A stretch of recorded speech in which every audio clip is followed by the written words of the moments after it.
Hey everyone, welcome to It Tastes Different Gaming Appetizers. And what are we talking about this time? PlayStation 5 Pro. That's what we're talking about. The PlayStation 5 Pro, as Mark Cerny came on with a 9-minute presentation talking about how great the PlayStation 5 was, and they're introducing the PlayStation 5 Pro, which is coming out November 7th of this year, 2024. You can pre-order the PS5 Pro on November 26th of 2024. That's when pre-orders start. As an upgraded GPU, PS5 Pro, they're upgrading the GPU. It has 67% more compute units than the current PlayStation 5 console and 28% faster memory. Overall, this enables up to 45% faster rendering for gameplay, making the experience much smoother. That's what they're saying. Advanced ray tracing. They've added even more powerful ray tracing that provides more dynamic reflections and refractions of light. This allows the rays to be cast at double and at times triple the speeds of current PS5 consoles, and AI-driven upscaling. So they're introducing the PlayStation Spectral Super Resolution, or PSSR as they put it, an AI-driven upscaling that uses machine learning-based technology to provide super sharp image clarity by adding an extraordinary amount of detail. So basically, Mark Cerny came on there and he talked about the three pillars. Those were the three pillars that I just went over. And then they showed off some games. Now, unfortunately, they just showed off games that pretty much everybody's already played. They showed off Spider-Man. They showed off Last of Us Part 2. They showed off Gran Turismo 7. They showed off Ratchet and Clank. And they did do they did do a side-by-side of Last of Us. And then they did point out the side-by-side of Last of Us. Now, granted, I'm watching on YouTube. YouTube is not, probably 1080 is probably, I don't even know if they were broadcasting it in 4K. I think they were broadcasting it in 1080. But still, I was watching it in 1080. So when they did the side-by-side, it looked the same on both sides. You know, if they didn't put like, this is the PlayStation 5 Pro on this side, I would have been like, I don't know which one's the enhanced version. And then when they showed off like Ratchet and Clank and some of the other games, it was really like Ratchet and Clank was kind of funny. They're like, look in the background of like the stadium. There's like people, NPCs back there, and they're like, you know, they're not popping in, and they're like they're more detailed and stuff like that. Or Spider-Man, you know, there's more cars on the road, and you know, better shadows and lighting, and you know, things like that. So minor touch-ups, really, of stuff that you probably, as an average consumer, will not even notice, right? So that was all well and good. I guess if you wanted to have, you know, a higher frame rates, what Mark Cerny was basically saying is that they were merging or getting rid of the whole performance and fidelity modes of today and merging them together into one, where you get both performance and fidelity, right? And so that was great and all. And so it's like, okay, I mean, this sounds like it could be for, you know, somebody. They did show off Assassin's Creed Shadows, which I don't know. It looked, we don't have that game now, so we can't really compare it very well. They did show off Alan Wake 2, which again, Alan Wake 2 is already a great looking game, so it's kind of hard to tell. They showed off Final Fantasy VII Rebirth again. You know, they showed off Hogwarts. I think the one that they showed off the most that really, for me, stuck out the most was Gran Turismo, because in Gran Turismo, they showed the ray tracing of the reflections of the cars against the other cars, and it looked really nice, right? And that's the only one that you could really tell that there was something going on.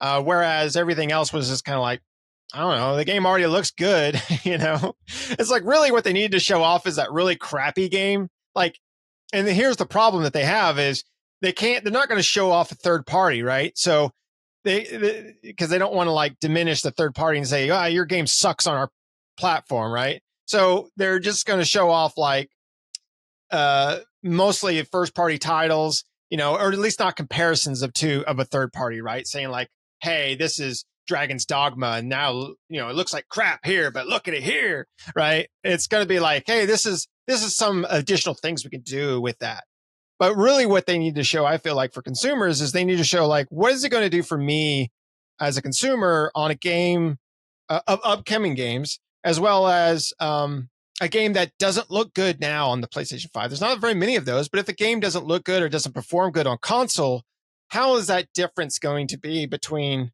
the PlayStation 5 base and the Pro, right? Is there a big significant difference in that? And that, I think, would sway more people than just, look, the shadows and the distant details are more sharper, right? And it's like, I don't know. I don't think most people really care. But, that's all well and good. But in the end, they announced the price. So this is where you're like, okay, and then the price comes out and you're going, ooh. I think the whole internet cringed at the same time. So basically it's $699.99 US, $699.99 Europe, and or GBP, $799.99 Euro, and for Japan it's 119,980 yen, which is whatever that is, in US dollars. I don't know. Apparently in Europe and in Japan it's way more expensive than even here. But I haven't looked at the conversion rate. But anyway, it does come with a 2 terabyte SSD, a DualSense wireless controller, and a copy of Astro's Playroom, which is pre-installed on all PlayStation 5 Pro. Which consoles. is the first Astros game, not the new one. Correct. The first one. Not the new one, the first one. Even though the new one's out already. And it will have been out by the time that one comes out. Yeah, and the new one's out. Something new. And instead of sticking that on there, we're going to stick a really old game on there. Which is still a good game. Astro's Playroom is a good game. Instead of sticking something on there that can show performance increase, we're going to stick something on there old that probably isn't even going to get a Pro sticker not even on going to it. Tell a difference. Because the new games are coming with the Pro sticker or whatever the enhanced is. Pro enhanced or whatever. And it doesn't come with a disc drive. This is a digital only console. So, and it does not come with a vertical stand. So if you wanted to stand it vertically, you got to pay $30 for that. And the disc drive, if you want to use a disc drive with it, it is $80 for that. So you're looking at, $700 for that, $80 for the disc drive, plus $30 for the vertical stand. You're looking at plus taxes, $850, all in all, to get yourself a PlayStation 5 Pro with all the extra features that you might want, right? And that's expensive. So I don't know. I don't know exactly who this is for, right? Besides the diehards that are going to go out and buy it regardless. The average consumer, I feel like, is more than likely going to go and buy a PS5 and not the Pro, right? If they don't already have the console. Much like the PlayStation 4 Pro, I just don't see a need for this. Some people might have a need for it, but I just don't see one. The games look good already on PlayStation 5 and Xbox and PC, that I don't need to go spend the extra money for that. If I want a game that looks really good with really good ray tracing, I have a gaming computer that can do all that. So I'll just play that game over there, right? Unless it's not available over there with the PS5 exclusives, but I'll just play that PS5 game on my regular PS5. It's nice to have all that extra stuff. Yes. But for $700, I can do with that. So let's go around and see what everybody thinks of this, what everybody thinks of the PlayStation 5 Pro. Give your stance on it, your thoughts. Pat, let's go to you, buddy. What do you think? PlayStation 5 Pro, you picking one up? Hell no. Because that console is not $700 for me. It's $780 because I don't buy digital PlayStation games. So it's a $780 console for me. And I'm not paying, that to see some cool reflections on another car, some bushes that look cool, some background that are more popping, because that's what I pay attention to when I'm playing. I mean, when I'm intensely playing a game, I'm paying attention to the bushes and the background and my reflections on the car. I pay attention to that stuff like everybody else does. Right. I pay enough attention to that for like the first 5 to 15 minutes when I played. I'm like, ooh, this looks pretty. But then when you get down to the nitty gritty, you're like, all that stuff just washes out. Your brain's like paying attention to the character and all the enemies and everything. And, and that stuff is cool and all, and it's great. I'm not downplaying this because it is a decent boost or bump up, but at almost $800, it's not worth it. I mean, I have the last time I've loaded up my PlayStation is to play Helldivers with you guys. So it's not worth it. To me, it's not worth it for a console that's probably going to be around for another 4 or 5 years. And we've gone back and forth between our group chatting about this since the news came out. But there's a lot of people out there like douchebag Mike Ybarra who's like, it's just a $350 upgrade because you're going to trade in your PlayStation for your PS5 for the the PS5 Pro, and then out comes Sony. We're going to sell PS5 refurbs for $350. So ain't nobody in their right mind going to pay you $350 to trade in your PS5 for. GameStop's going to give you $75 for it. I really am surprised with how Sony piecemealed this out. We're going to charge you $30 for a vertical stand, $80 for a disc drive. They didn't just say controller not included, no game, back to that. And if you need AV cables, we're going to charge you $20 for those, It's just a white box. That's all you get with the console in it. And you need all the other stuff, the power cord and all that. It's extra. This is what no competition does, right? Because we've known since the whole Microsoft purchasing, the Blizzard Activision thing and all the court records it made public that they weren't looking at a mid-gen console themselves. So we knew all that, and Sony knew all that, and now they're like, we don't have to worry about just breaking even on this console to compete with Microsoft, who may drop something just as great. Now they're like, we have no competition, which is bad for gamers because now Sony's like, we're going to charge what we really want to charge, and they're just testing the waters a little bit, right? They're like $700. They probably really wanted to charge you $8 for it, but they're like $7. How can we make it $8? Buy the vertical stand separately and the disc drive. That's how they did it and still got away with it, right? So this is what no competition does in the gaming market.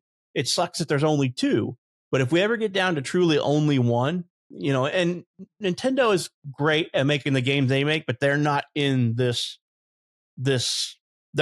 hemisphere of games, right? Sony and Microsoft are competing for games, the type of games and the game players. And Nintendo has their own group of fans who play, and we're all fans. We own it and everything. So there's nothing bad against them, but Nintendo is not a threat to PlayStation. Nintendo or Microsoft and Sony are threats to each other. That's how they view each other. Now, if Sega decided to come back and Dreamcast XL or Dreamcast 360 or Dreamcast 1X and whatever they want to put out, that would be cool. We'd have a third party in the mix. But right now, this is just showing you what you have to look forward to if Microsoft bows out of the console market. Sony will rule it, and they'll rule it with an iron fist, and they'll basically say, our console is $800. Take it or leave it. We don't care. You got no options. PC, I've been playing mostly on PC lately, and I have a halfway decent gaming computer. I don't have like a really top of the line, massive PC, but it's no slouch. I mean, and I get 4K gaming, and all that stuff, and I can run 120 FPS pretty easily on high and ultra high graphics and things like that. So I don't really miss that on the consoles. I just get the consoles for like ease of use and for exclusives, right? And Microsoft really doesn't do exclusives, because if they put something on Xbox, it's coming out on PC. They don't really do that whole thing. So this is just writing on the wall. And I think we chatted about this a while ago. This is another test for Sony, tipping their toe in the water of a digital-only console, because they control their ecosystem. You cannot buy a PlayStation game outside of the PS Store. So you buy a digital-only console, there is no middleman in that arena. They don't have to ship a game to a retailer to get them to put the game on the store shelves and all that stuff. And they're testing that water. They don't have to pay somebody else to sell their game. But if you want to play somebody else's game on their console, you've got to buy it from their store, which then they probably take a chunk away from that developer. Like everybody else has a storefront, like $30 or 30% or whatever their percentage is of saying, hey, we'll put your game on our storefront, but we're taking a chunk of the revenue. So this is what Sony looks like when Sony doesn't have anybody to nip them in the butt from doing bad shit. You know, and Microsoft would do the same exact thing if Sony wasn't around. Don't take anything one way or the other. Both of them would do it if the other one wasn't around. It's just this one was Sony saw Microsoft had no mid-gen bump. This is what we're going to do. And they did it. And now gamers are like $700. And all I see is stupid shit like that. Mike Ybarra, it's a $350 upgrade. Or, hey, the PS3 was $600 when it came out. And the PS3 was good. But the 360 beat it.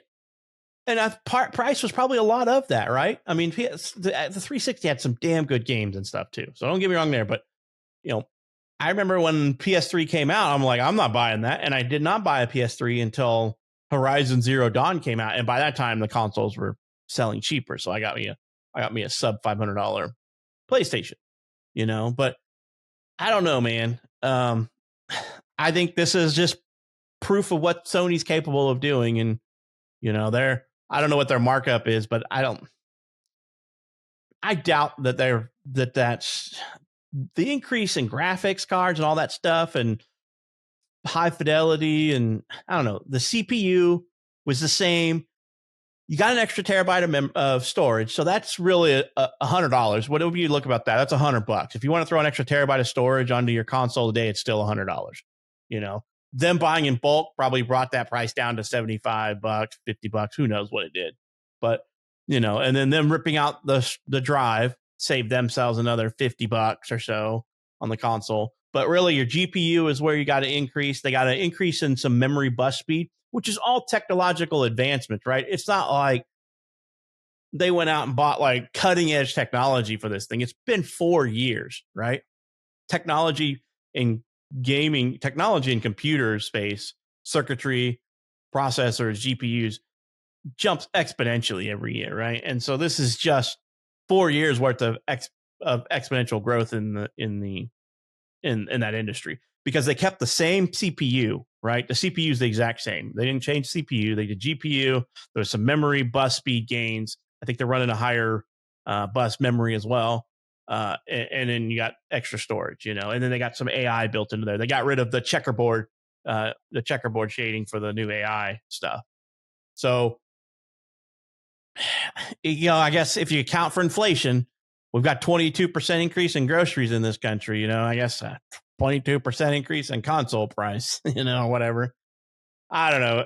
But it's not for me. I'm not their market, right? The only way I'm buying this is if I could get the Mike Ybarra deal. And I'm only paying $300 for that console. If GameStop's going to take my console and give me $400 or $350 for it, even though Sony's selling refurb PS5s for $350, then I'd think about it. But I'd have to think about it when a game comes out for it. There's no games that are coming out on PlayStation that are just coming to PlayStation that I just have to play, right?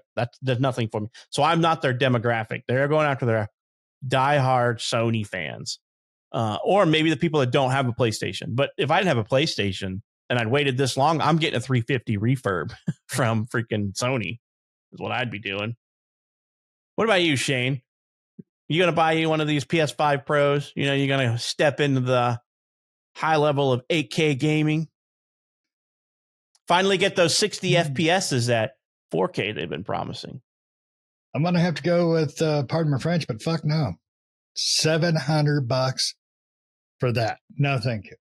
Don't forget, you want to put it vertically. Isn't yours vertical now? No. I had to go flat because mine's flat too. So I don't want anything leaking in there. Yeah. So, but if you want that disk drive, $80 more. So $780. Yeah.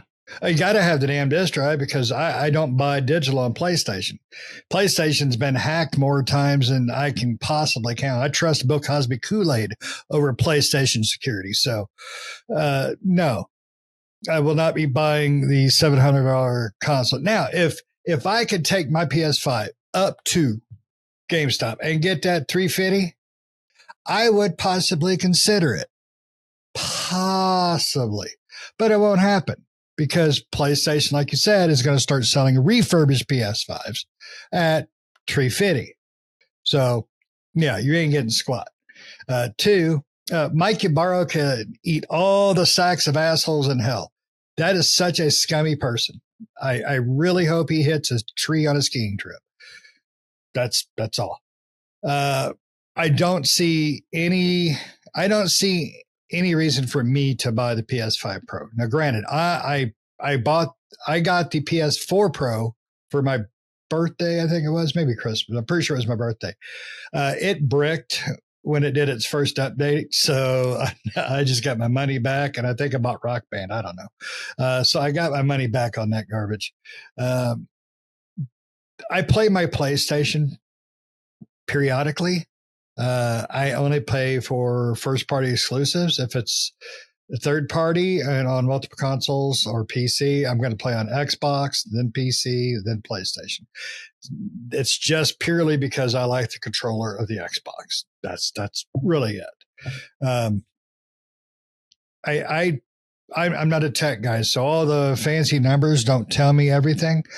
I watched the video, I watched screenshots, and the only big one I saw was, Gran Turismo.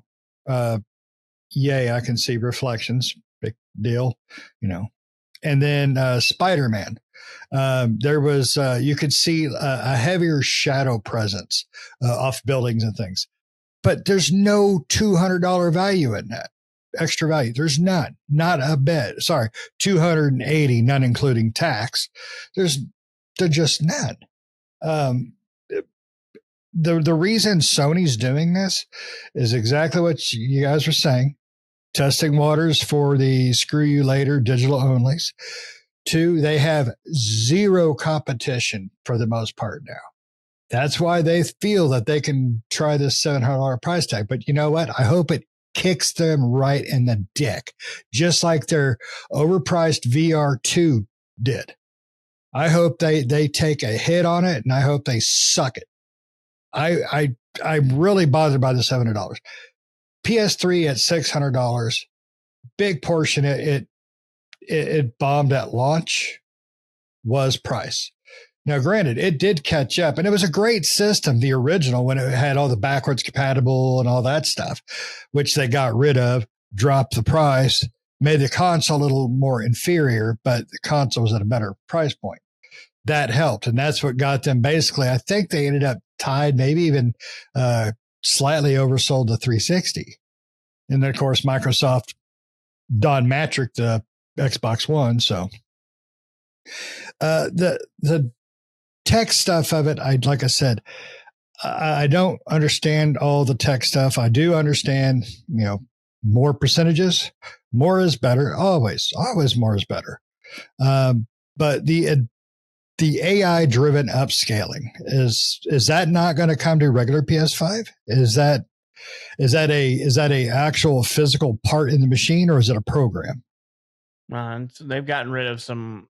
I don't think the old console, the way they talk about it, that the CUDAs and the CUs can't handle the additional processing power. So okay. The PS5 does that checkerboard overlaying to accommodate the same thing that they're talking about doing the AI enhancement for ray tracing and stuff. Okay. So yeah, Mark Cerny, you suck. I don't care. I do not see any value in it. I just don't. But now we do know why they took the 8K off the original PS5 box, so they could use it on the new PS5 Pro box. They were saving money, so they just moved it to the new box.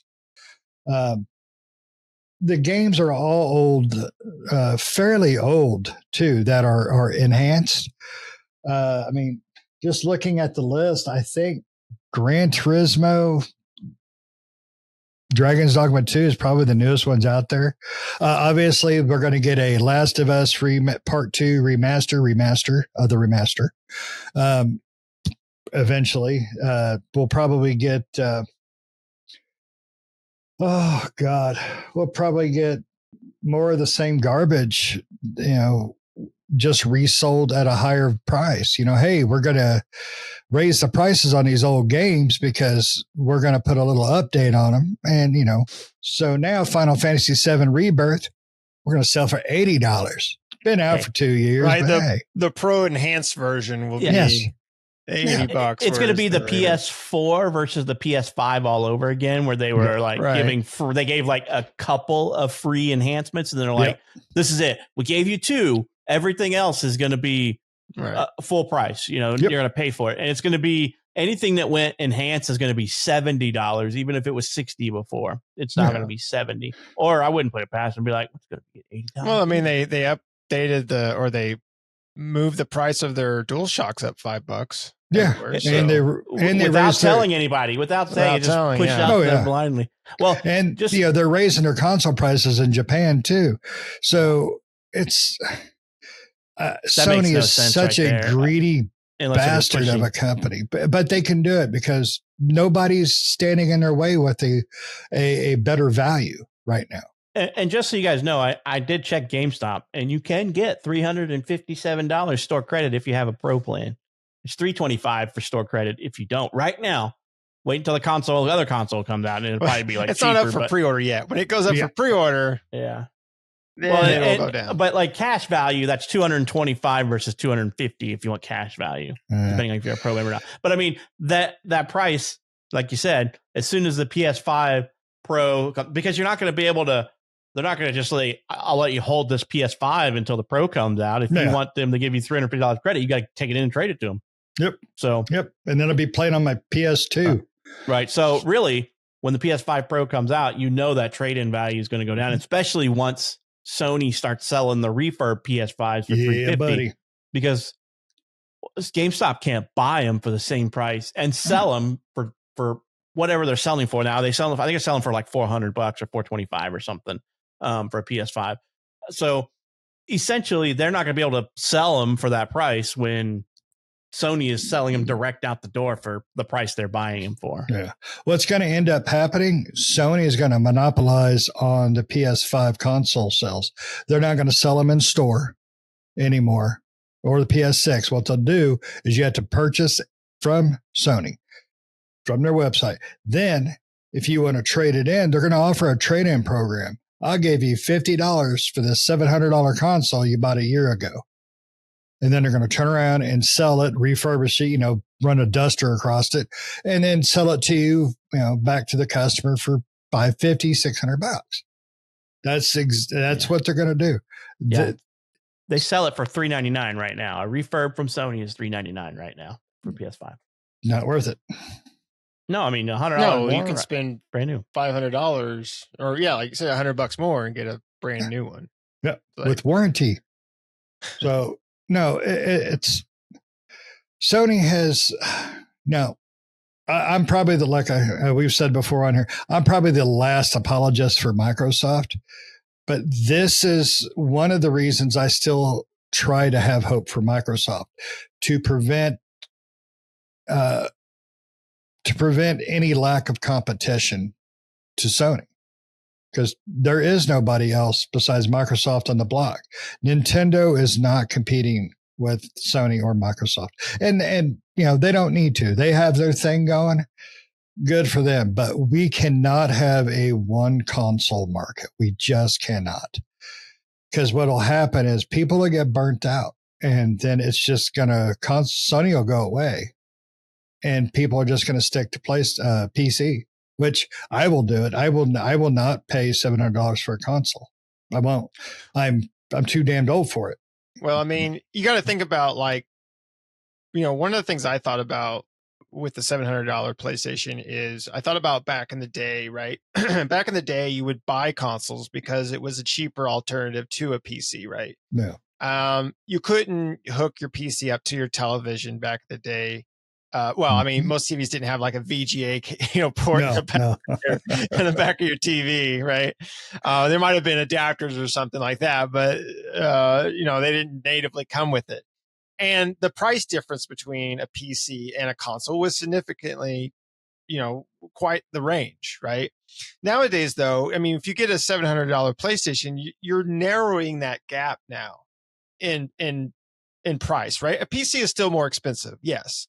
But you can pay a little bit more and get a decent PC that you could probably then later on down the line upgrade to even be an even better PC that, you can play all sorts of games on. You can play Xbox games and PlayStation games and Steam games and Epic games and Ubisoft games and Rockstar games and all these other games that you want to play on there. You can play them with your favorite controller. You can play the PlayStation Dual Shock or whatever, Edge controller or whatever on the PC. They even have the or you can play your Xbox controller on PC. Even PlayStation put out an app that provides, I believe it provides, it's a drivers on your PC that provides haptic feedback of capabilities for your PlayStation 5 controller on your PC. So you can have even those features. So it's like, the problem I see as a consumer is the more you start to narrow that line between PC and console, then I go, well, why do I need a console, right? Maybe back then, you couldn't hook it up to your television, but you can now. They're all HDMI. So it's like, okay, if you want to be like one of those people like, well, I like a console because I can just sit down on my couch. It's like, okay, you can still do that with your PC. Just hook it into your 85-inch, TV and sit back on your sofa and grab a wireless controller and start playing. So you can do all that now. So again, it's like, back then it was, $500 for a console is still expensive, but it was like, okay, $500 for a console that can play all these cool upcoming games, or I'm going to spend around like, $1,000 or $1,500 on a PC that can do the same thing. But now it's getting closer, and that line is starting to fade between the two. It's like there's no for point. $900. You can get a gaming PC with a 4060 in it, which is going to do what this is going to do. I mean, and that's even going to like Best Buy and getting like an iBuy power PC, a cyber power PC or whatever, right, or going on one of these iBuy powered. You can get into an entry level gaming PC for $800 easy. Some of them are 6 or 7, and really you just got to pay attention. You just got to pay attention what you're looking for. You can get something with a 4060 and a halfway decent i7 processor, or the equivalent AMD, and you're probably going to get stuck with 1 terabyte drive at that price range. But like Nick said, if you spend $1,200, $1,500, you're going to get a decent gaming PC that's going to last you for a while. Last you for years. Yeah. Right? And then guess what? Whenever you need to upgrade it, I need to put a new video card in there. I'm just going to buy the next gen video card. And, and some of those video card manufacturers, or even like Newegg, have trade-in programs for video cards and things like that. Same thing that the console makers do, taking $200 or $300 off your next video card purchase. That's probably where you spend a lot of your money, is putting in a new video card, right? Because those things, especially because of the current market, the used video card used to be damn cheap. You used to be able to get a video card for $300 to $600, and now they're like $600 for the lower end, $500, $400, $500 for the lower end, and up to $900, $1,000 for mid range, and $1,500 to $3,000 plus for like the top high end, Right. So, but yeah, and then and then they got.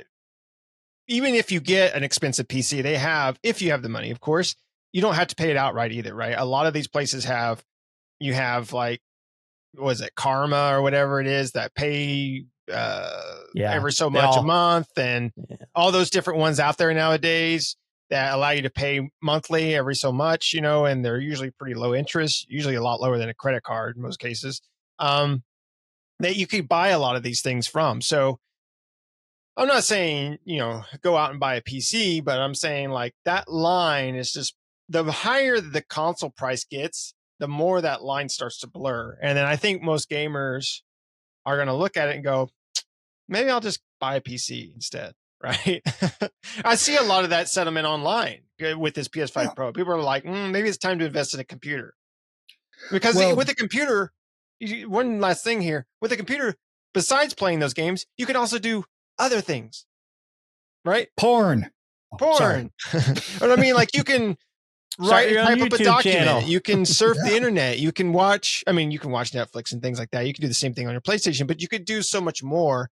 There's so much more capability that a PC has, right? It has multiple uses other than just a set-top box that can play Netflix and video games. It can do all sorts of different things. So it's multi-tool, right? It has so many functions. And if you're going to invest $700 into something, take that money, I would say, and invest it in a good PC. That way you have something that you can play cool games on, and you're able to use it for other things. Yep. And here's another thing. Just in this portion of the article, I think everything on there is on PC already.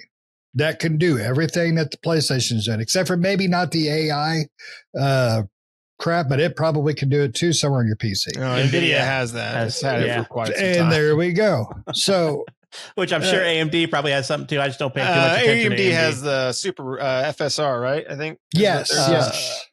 Yeah, what do they call theirs? Their they have the AI. They have some AI capabilities in their Ryzen cards. Yeah, I mean, AMD and NVIDIA has had these things for years. It's just consoles always catch up to what NVIDIA and AMD have been doing for years, right? Like kind of like what Pat was saying, they're just catching up on the technology that's already been out there, because the technology advances so quickly.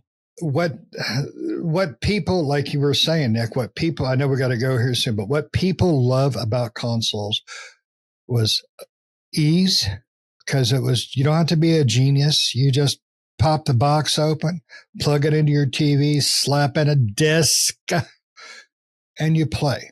A PC, I'd have Nick build my first PC. My, non-store-bought piece of crap PC. He actually built me a real PC, and I would have never been able to do that because this was just out of my field.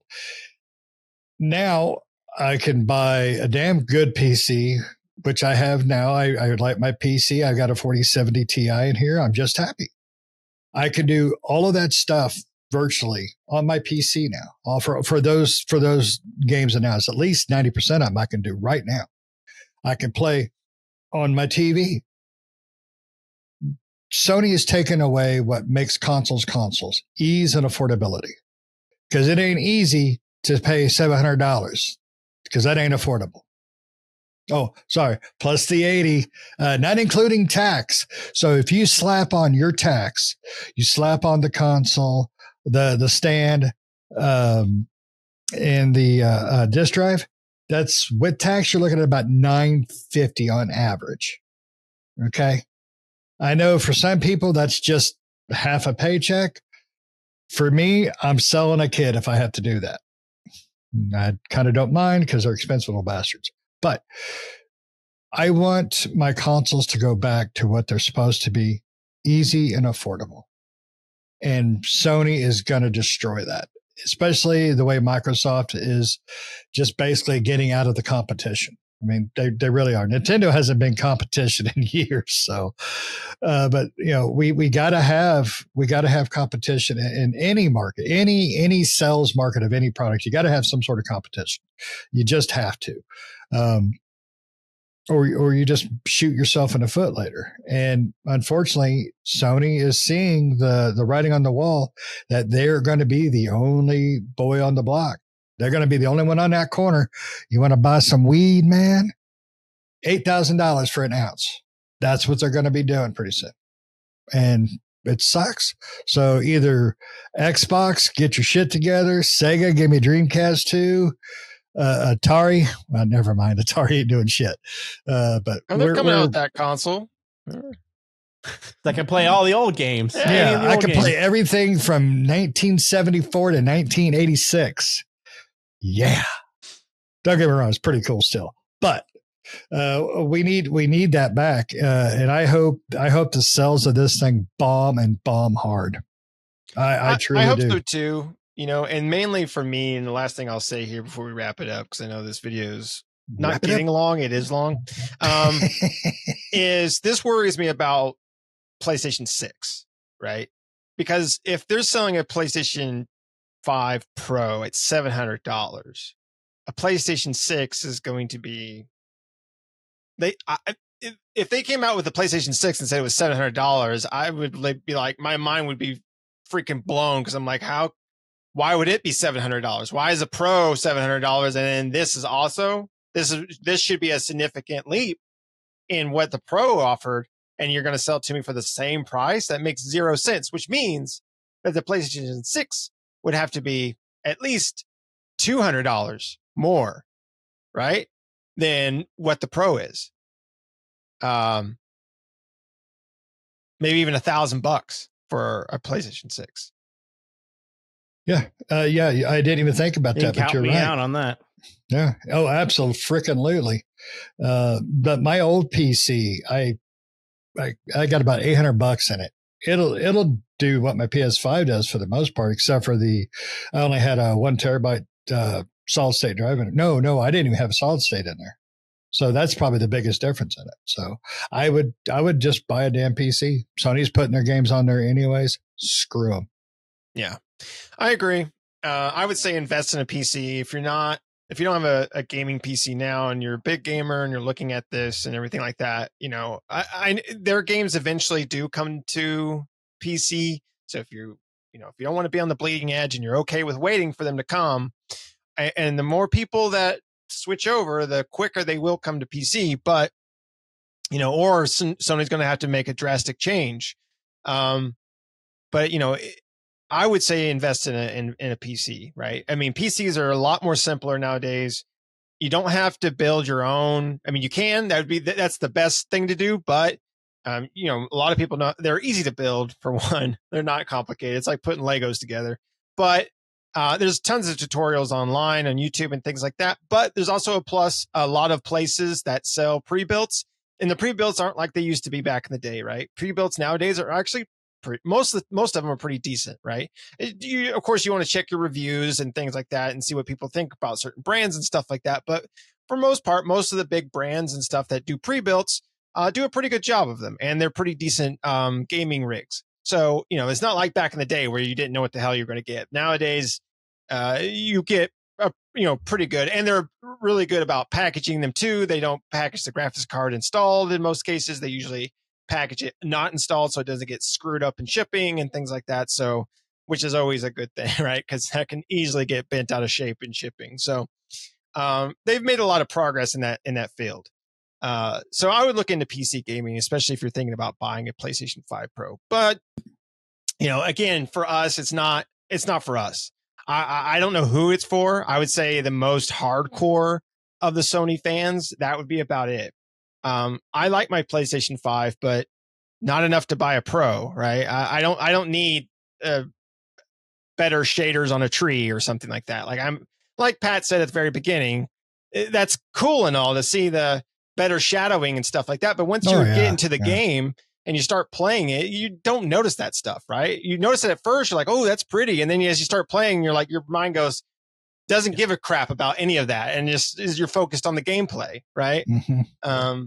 I'll use like Wukong as an example, right? Yeah. I turned it up to the best graphics I could get, and all. I played it regular, and I'm like, cool. I'm getting 155 to 185 frames per second. Looks pretty damn good. I turned on all the cool stuff and the ray tracing, and I'm like, this looks really cool. But I'm going 85 to 50 frames per second, and I'm like, it looked awesome. And I'm a graphics snob, but I don't play games on graphic mode. I play them on performance or balance sometimes, but mostly on performance, because especially like Wukong, I want to be able to move and do what I need to and not be stuttering because I've got ray tracing turned up to high, and it's looking pretty as all get out. That enemy's looking pretty good as he's whooping my ass because I'm stuttering like crazy. Right?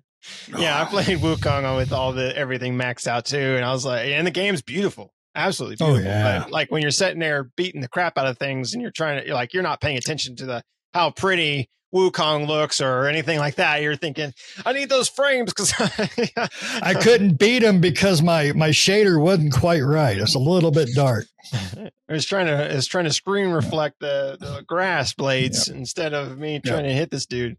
My game said you get 30 frames per second now instead of 85 because we decided we needed that. Yeah, but I mean the thing is the last thing I'll say, and we can end this here. PlayStation is going to try to blur the lines between fidelity and performance, and I'm wondering if developers will still have a fidelity and performance mode, right? Because even on PC gaming, even when you have the highest, you got a 4090, let's say, and you got like the best gaming PC, you're still choosing between ray tracing and frames. Frames, right? Because ray tracing looks freaking awesome, but man, does it kill it will take your game from 120 frames down to like 30, right? But it looks great. Oh yeah. But it looks great. And it's still playable. But if you care about the frames more than the looks, then you're gonna turn on ray tracing and go, wow, that's really cool. Then you're gonna turn it off. Right? And you're gonna go, it's kind of like the 3D Nintendo 3DS back in the day. I had one of those. I love it. I still have one. You know, you turn the 3D slider up with a new game, like, oh, that's cool. Then I slid it all the way back down. Not that it killed the game's gameplay. I just didn't care to play it in 3D. No. But it's the same concept, right? There's just certain things that you're going to turn off because you want the game to perform better, right? It's not all about the visual presentation. You like that. That's a good plus, but it's also about the performance of that game, right? You want the game to perform well, even if it means I have to reduce some things. I'm going to, and I have a really, pretty decent rig, but even if I have a game that I can run everything at high end on Wukong and get decent frame rate, but I'll get better frame rate if I turn off that ray tracing, and that just helps me out in the game. And I'd rather have that than have the ray tracing, even though it looks really cool, right? So it is what it is, right? And then I think they'll have the same thing with the PlayStation 5 Pro. You're not going to get that big of a performance boost. You're going to get, you are, but I don't think it's going to be substantial for people, right? It would have helped PlayStation if they would have shown off like a new game or a game that's really utilizing the power of the Pro, right? I think that would entice more people than showing off a bunch of old games and going, look, it's sharper. Like, yeah. Okay. Yeah. And there are some people saying that, one of the big things that we're holding on for was GTA 6. And they're saying no, because it's delayed to hell. And two, they're still not going to hit 4K at 60 on GTA 6, even on the PS5 Pro is what people are saying. So, but before we go, give us what you think the PlayStation 5 logo should be. Like PlayStation 5, grab your ankles. Give us your thoughts. I like that one myself because they're screwing everybody. Yeah. So ears are for resting your ankles. That's what the little black bands are for. Yeah. PlayStation 5, 3 sphincters. Thanks everybody for watching. If you stayed to the end, hopefully you're still listening to us, but thanks everybody for watching. If you enjoyed this video, hit the like button, hit the subscribe button. If you're not subscribed, help us out. Do us a favor. We won't charge you $700 like PlayStation. You could do it for free. Hit that subscribe button, hit the bell notifications to stay up to date with new videos that we do all the time. Let us know down in the comments below. What do you think of the PlayStation 5? Are you picking one up?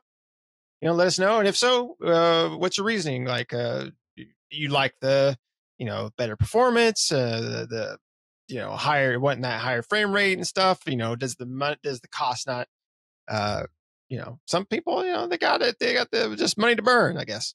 Let us know down in the comments below what you think. Otherwise, we'll see you next time. See ya.